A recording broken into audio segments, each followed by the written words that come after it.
So friends, now we are in chapter number 3, and I believe you have already seen earlier videos on chapter number 1 and 2. Friends, just a small suggestion: whenever you are starting a video, always keep your notebook and pen ready, because these are purely whiteboard sessions. There is nothing to refer, right? You are simply supposed to take the notes. So always keep your copy and pen ready. And in this chapter, the title is Charge of GST. Basic provisions in the Constitution of India that we have already talked about. Article 245, 246 that we have already discussed, right? And in this we talked about in case of interstate supplies and in case of intrastate supplies, which tax will be applicable? Now you can answer that. In case of intrastate, this is IGST, and in case of intrastate, this will be CGST plus SGST, and in case of union territory, this will become UGST. But now the main question is, what is interstate supply? What is intrastate supply? So starting from here, intrastate supply, where place of supplier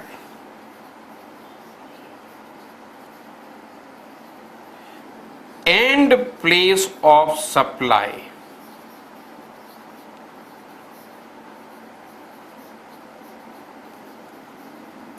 both are in same state or union territory.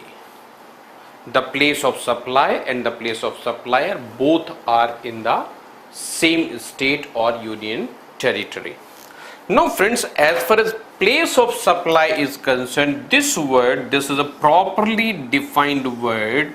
Similarly, place of supply, this is also clearly defined and explained, and these two topics will cover up later on.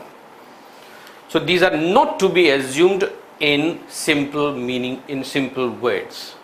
So the place of supplier and the place of supply, if both happen to be in the same state or union territory, it is a intrastate supply. It's opposite. So where the place of supplier and the place of supply, this happens to be in two different states or two different union territories, or a state and union territory, it will be called as interstate, right? So in this case, place of supply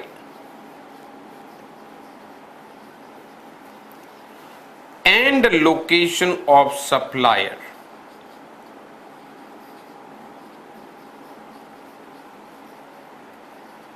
are in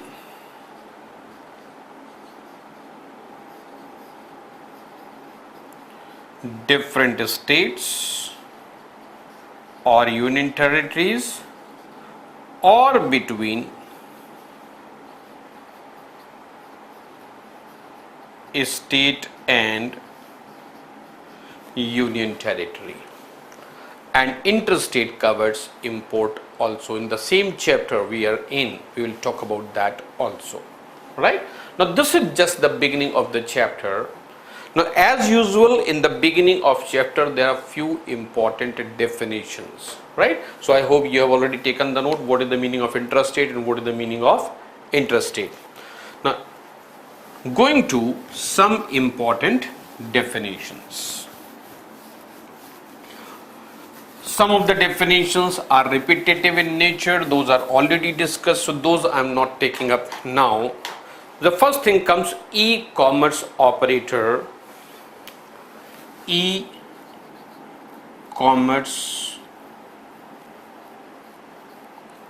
operator. Defined under section 2, subsection 45. Who is a e-commerce operator? This person owns a digital platform for e-commerce. We are not defining what is e-commerce, we are defining e-commerce operator. So this is a person who owns a digital, you can say electronic platform, and the purpose is e-commerce. Next is exempt supply. Exempt supply. This is under section 2 subsection 47. So exempt supply means non-taxable,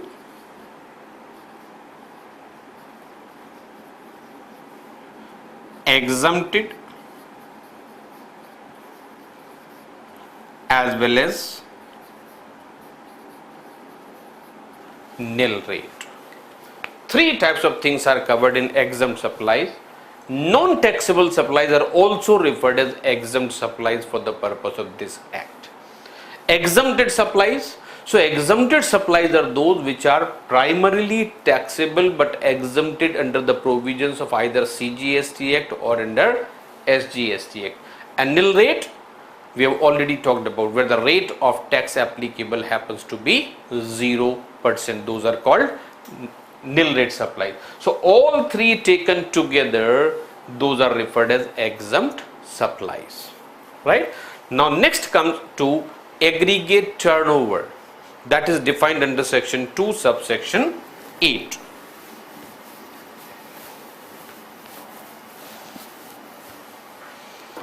Aggregate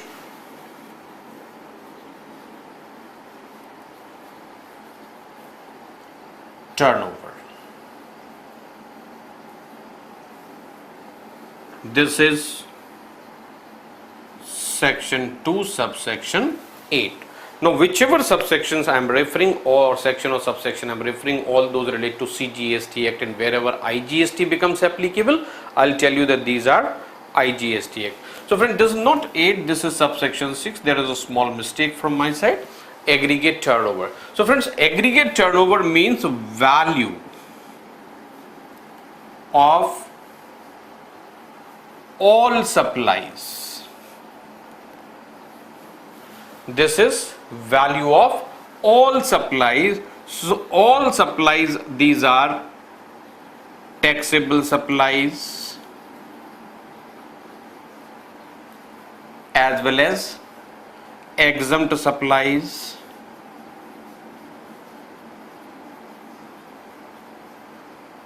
also includes exports, right? So actually exports are the nil rated supplies, and the nil rated supplies are already covered in the exempted supplies. So effectively these are two things only. This is just an addition, right? So taxable supplies as well as exempt supplies, but we are concerned with the value only. We are not talking about the amount collected. It is only the amount of value. So any amount of tax, that is either central government tax or state government tax, so this is CGST, IGST, whatever be the tax, so tax amount is not included therein, right? Now specifically one note is there, and this says excluding value of supplies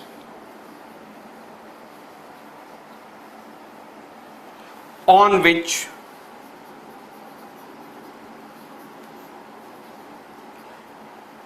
tax is payable under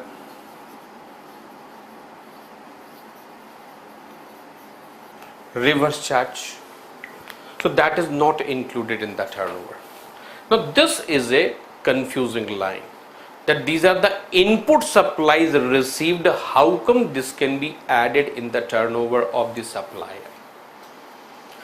So regarding this, I can just give you an idea now. Some details will come in the later chapter, that whenever tax is payable under reverse charge by the recipient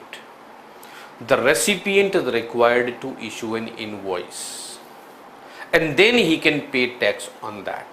So since he is required to issue an invoice, while counting the aggregate value of the supplies, we take into consideration the invoices issued. So therefore that will be counted somewhere here, because we are going by the invoices. But this is an invoice on which tax is payable under reverse charge, so that is not to be included in the aggregate value or aggregate turnover of the supplier. Okay, I hope this is clear. So we are talking about aggregate turnover, and turnover means the value of all the supplies. Now turnover can be computed for the month, for the year, depending upon for what period it is being computed and what is the purpose. So this is taxable supplies, exempt supplies, as well as exports. Right, now whether interstate or intrastate doesn't make a difference. All these supplies, so keep in mind, these are all supplies. This will serve your purpose. All this is only an explanation. This is not an outward supply, this is only an inward supply, so therefore that has also been excluded. So this is aggregate turnover. So now here itself we'll talk about what is reverse charge. This is explained under section 2 subsection 98, reverse charge. So in this case,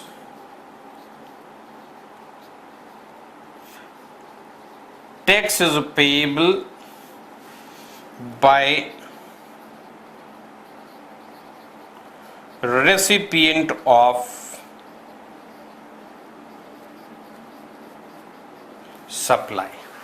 So in majority of the cases the tax is payable by the supplier, but there are few supplies in which tax is payable by the recipient of supplies. That has been defined. What is reverse charge? Under section 2 subsection 98. So this is the tax payable by the recipient of supply.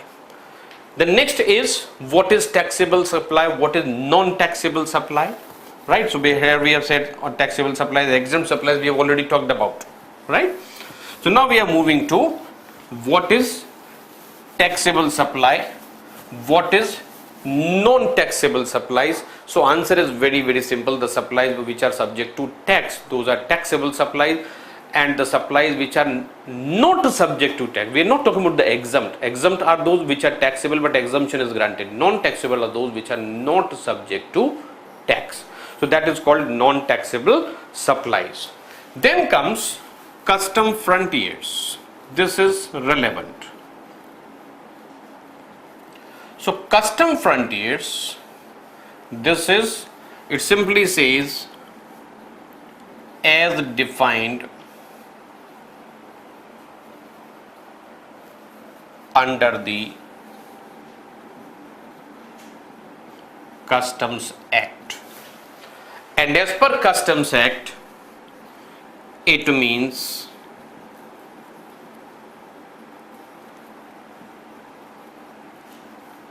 custom area, right? Now what is called a custom area? Now custom area, this is under section 8 of the Customs Act. The commissioner may fix area within custom port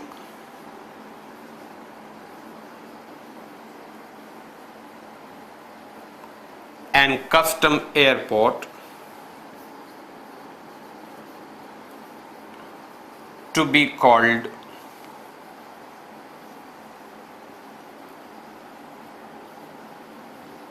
custom area. And what is the relevance of custom area?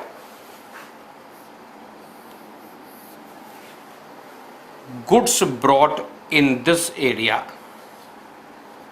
goods brought in this area. Now these may be import goods or these may be export goods. Goods brought in this area cannot be removed without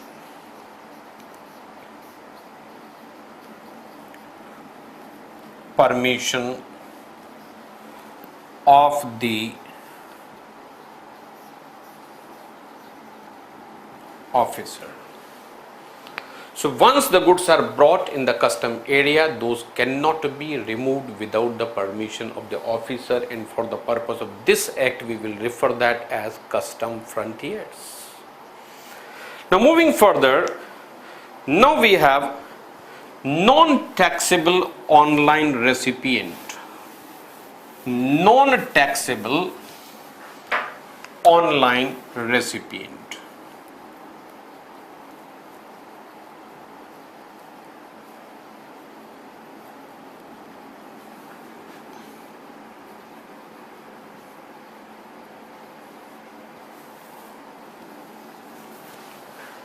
So friend, this concept is only and only for online information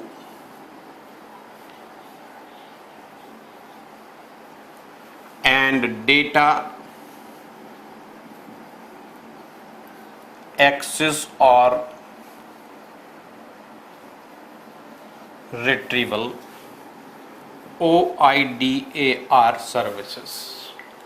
So online data non-taxable recipient, that is only in relation to OIDAR services, online information and data access, data or access retrieval services. So who is the non-taxable? This is government. Now this government may be central government or this may be state government. This can be local authority. This can be governmental authority. Local authority and governmental authority are different. Governmental authority, this is where the private sector may also have a participation, but not more than 10%.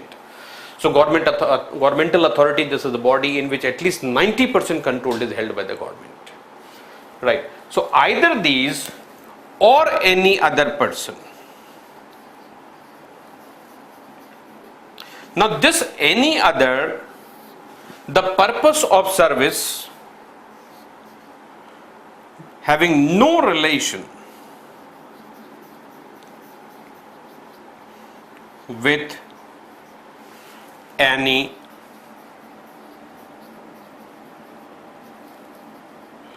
business or commerce in taxable territory. So they are called non-taxable online recipients. So this is either government or it is a local authority or it is a governmental authority or any other person. And if it is any other person, the said person is having no relation with the business or commerce or the purpose for which services are received or obtained. This has nothing to do with the business. Okay. So this is referred as non-taxable online recipient. So friends, with this we are at the end of all the relevant definitions in the chapter. You have already taken the note, but before you proceed further, I want you to read all the definitions once again, and then we come to the next video.